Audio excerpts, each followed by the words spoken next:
Halo semua, saya mendapat komentar dari pengunjung yang bernama Alam Wijaya yang berkata seperti ini. Teman saya Kristen yang taat selalu berdoa tapi sampai sekarang masih miskin juga. Padahal apalagi kurang keyakinannya pada Yesus. Semua keyakinan dan kepercayaannya dia curahkan kepada Tuhannya. Katanya di video Yesus berjanji, jika berjalan di jalannya dan percaya kepadanya, apapun yang diminta akan diberikan. Dan sayangnya ini tidak terbukti. Dan ada satu komentar lagi dari Joni Putra yang berkata seperti ini. Bang, kan Anda udah hidup di dalam firman Tuhan. Ngapain buat video kayak begini? Kan tinggal minta aja kepada Tuhan supaya kita semua yang agnostik ini percaya kepada Yesus. Sesuai janjinya dalam Alkitab, pasti keinginan Anda terpenuhi. Jadi pada video ini, kita akan bahas kenapa banyak orang Kristen yang doa tidak dijawab dan miskin. Oke, kita mulai aja ya.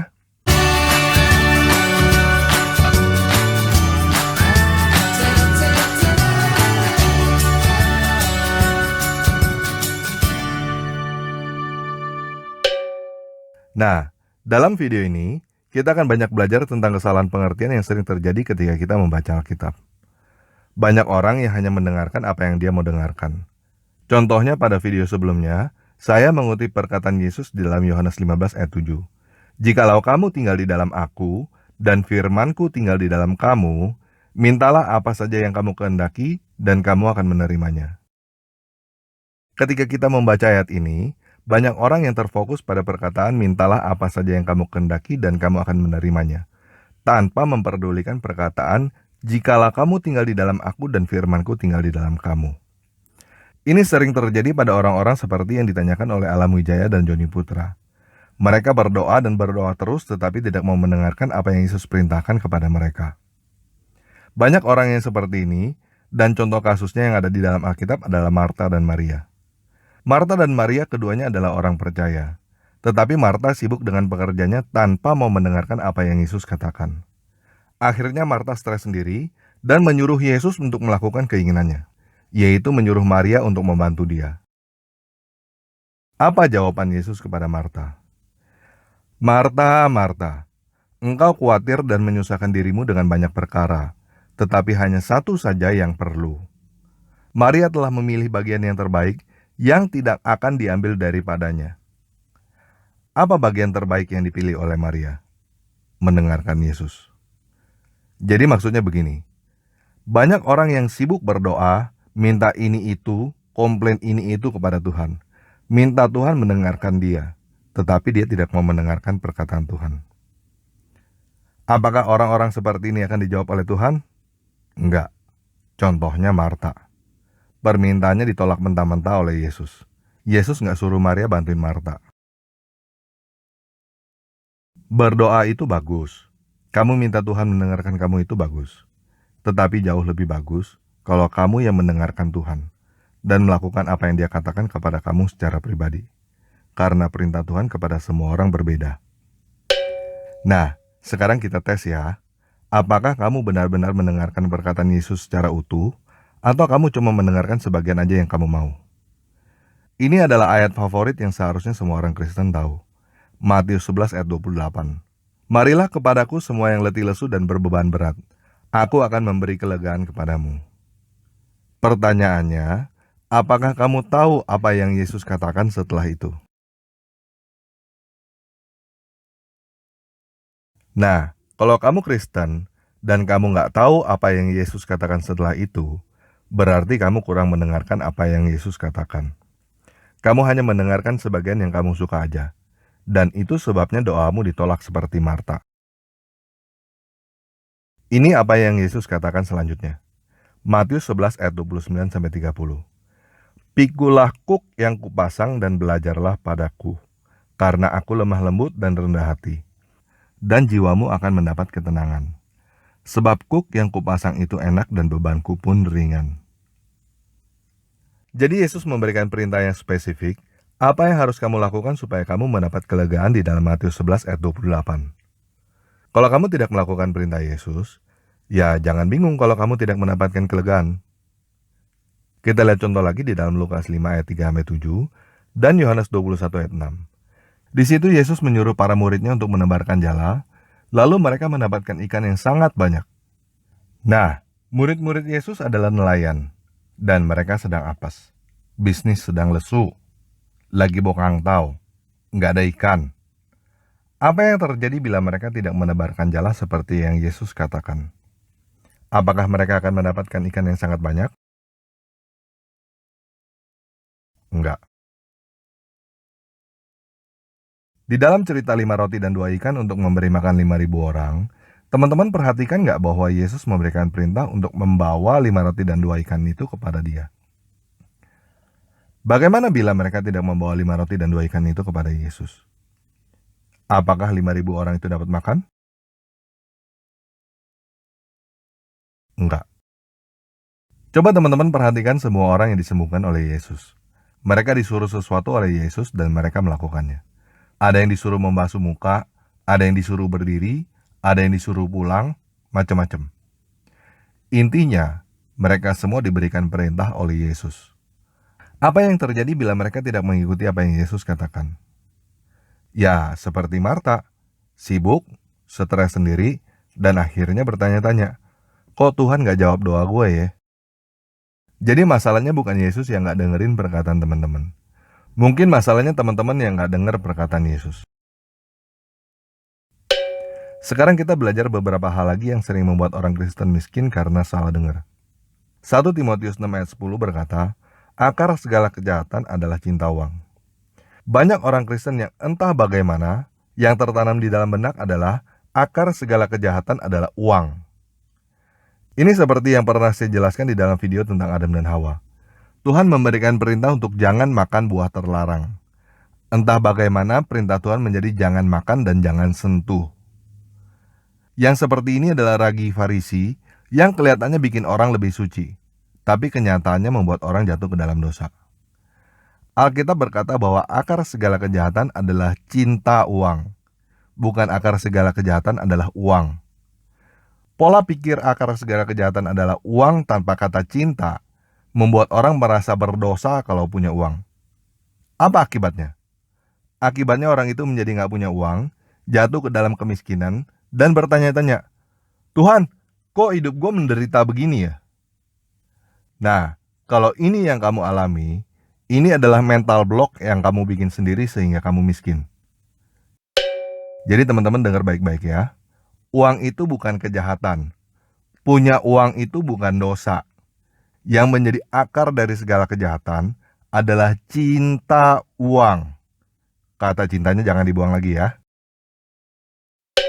Mental block selanjutnya adalah salah persepsi tentang perkataan Yesus di dalam Matius 19 ayat 23-24, Markus 10 ayat 24-25, dan Lukas 18 ayat 24-25. Di sini Yesus berkata bahwa orang kaya susah masuk kerajaan sorga.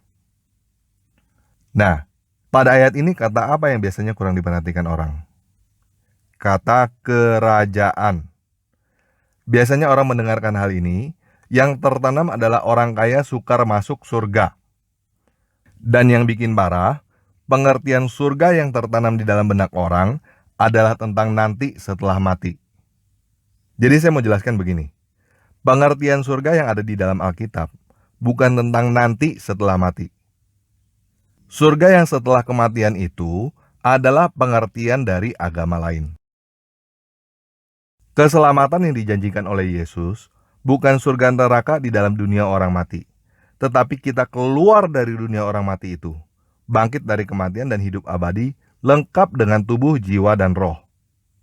Sedangkan kata surga yang ada di dalam Alkitab, secara literal artinya adalah langit. Yaitu, surga itu langit yang kamu lihat di atas ketika kamu hidup. Itu sebabnya kita diajarkan berdoa, datanglah kerajaanmu di bumi seperti di surga.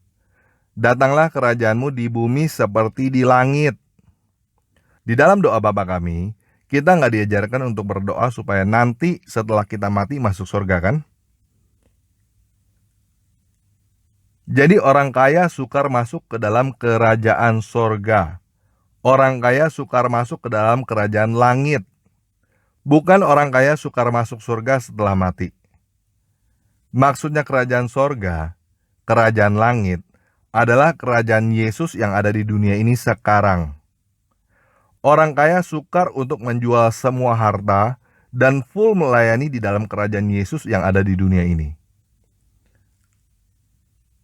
Jadi teman-teman jangan lagi takut kalau kaya nanti setelah mati nggak masuk surga.